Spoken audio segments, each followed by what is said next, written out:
ಒಂಥರ ಹ್ಯಾಪಿ ಆಗೋದೊಂಥರ.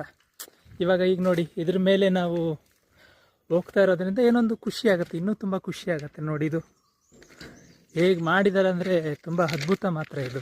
ನೋಡಿ ನೋಡಿ ಎಷ್ಟು ಚೆನ್ನಾಗಿದೆ ನೋಡಿ, ಸೂಪರ್ ಅಲ್ಲ. ಪ್ರತಿಯೊಬ್ಬರಿಗೂ ಒಂದು ಆಸೆ ಇರುತ್ತೆ ಈ ಥರದ್ದೆಲ್ಲ ಎಂಜಾಯ್ಮೆಂಟ್ ಮಾಡಬೇಕು ಅಂತೇಳಿ. ಕೆಲವೊಂದು ವಿಷಯಗಳಲ್ಲಿ ಸ್ವಲ್ಪ ಪರ್ಮಿಷನ್ ಎಲ್ಲ ತೊಗೊಂಡು ಬರಬೇಕಾಗತ್ತೆ. ಹಾಗೆ ನೋಡಿ ಇಲ್ಲಿ ಟ್ರೈನು ಈ ಕಡೆಯಿಂದ ಬರುತ್ತೆ ಟ್ರೈನು. ನೋಡಿ ಏನು ಕಾಣಿಸ್ತಾ ಇಲ್ಲ ನೋಡಿ, ಏನಂದರೆ ಏನು ಕಾಣಿಸ್ತಾ ಇಲ್ಲ ಫ್ರೆಂಡ್ಸ್.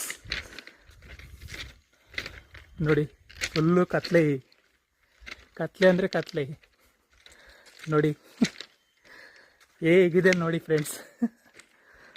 ನೋಡಿ ಕತ್ಲೆ, ಕತ್ಲೆ ಅಂದರೆ ಕತ್ಲೆ ನೋಡಿ. ಯವ್ವಾ ದೇವಾ ಹೇಗಿದೆ ಮರ್ರಿ, ಬಾ ಹಿಂಗಿದೆ ಮರ್ರಿ ಇದು ಟನಲು. ಬಾ ಹೇಗಿದೆ ನೋಡಿ ಫ್ರೆಂಡ್ಸ್. ನೋಡಿ ಎಷ್ಟು ಹ್ಯಾಪಿ ಆಗತ್ತಂದರೆ ಫ್ರೆಂಡ್ಸ್, ತುಂಬ ಖುಷಿ ಆಯಿತು ಮಾತ್ರ. ಇವತ್ತು ನನ್ನ ಕನಸು ಈಡೇರಿತು.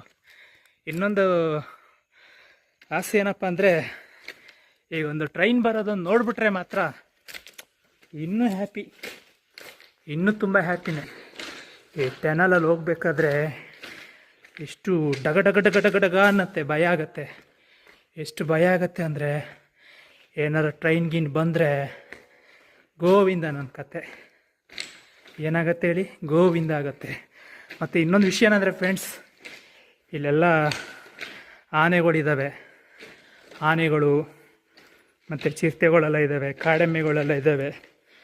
ನಾನು ಯಾಕೆ ಹೇಳೋದಂದರೆ, ಯಾರು ಕೂಡ ಈ ಸಾಹಸಕ್ಕೆ ನೀವು ಕೈ ಹಾಕಬೇಡಿ. ಯಾಕಂದರೆ ಇಲ್ಲಿಗೆ ನಾವು ಇಲ್ಲಿ ಊರಿನವರು ಮತ್ತು ಲೋಕಲ್ ಅವರು ಬರ್ತಾರೆ, ತೊಂದರೆ ಇಲ್ಲ. ಆದರೆ ಈಗ ನಾವು ಹೊರಗಡೆಯಿಂದ ಬರ್ತೀವಂದರೆ ಇಲ್ಲೆಲ್ಲ ನಾವು ಪರ್ಮಿಷನನ್ನು ತೊಗೊಂಡು ಬರಬೇಕಾಗತ್ತೆ. ಸುಮ್ಮನೆ ಬಂದಣ್ಣ ಓದಣ್ಣ ಅಂತ ನಾವೆಲ್ಲ ಬರಲಿಕ್ಕಾಗೋದಿಲ್ಲ. ಯಾರು ಕೂಡ ಈ ಥರ ಸಾಹಸಕ್ಕೆಲ್ಲ ಕೈ ಹಾಕಬೇಡಿ. ಬರೋದಾದ್ರೂ ಒಂದು ಪರ್ಮಿಷನ್ ತೊಗೊಳ್ಬೇಕಾಗತ್ತೆ ಮಾತ್ರ. ಹಾಗೇನೆ ತುಂಬ ಖುಷಿ ಆಯಿತು ಫ್ರೆಂಡ್ಸ್ ಈ ಜಾಗನ ನೋಡಿ ಮಾತ್ರ. ಈಗೇನಂದರೆ, ಈಗ ಒಂದು ಟ್ರೈನ್ ಒಂದು ಬಂದರೆ ಆಯ್ತು ಅಷ್ಟೇ. ಟ್ರೈನ್ ಒಂದು ಬಂದುಬಿಟ್ರೆ ತುಂಬ ಖುಷಿ ಆಗಿಬಿಡುತ್ತೆ ಫ್ರೆಂಡ್ಸ್. ನೋಡೋಕ್ಕೊಂದು ಒಳ್ಳೆ ಎಂಜಾಯ್ಮೆಂಟ್ ಆಗುತ್ತೆ ಮಾತ್ರ ಅಲ್ವಾ. ಸುಸ್ತಾಗೋಯ್ತು ಮಾತ್ರ. ಆ್ಯಕ್ಚುಲಿ ನನಗಿದು ಯಾವ ಥರ ಸಾಧ್ಯ ಆಯಿತು ಅಂದರೆ,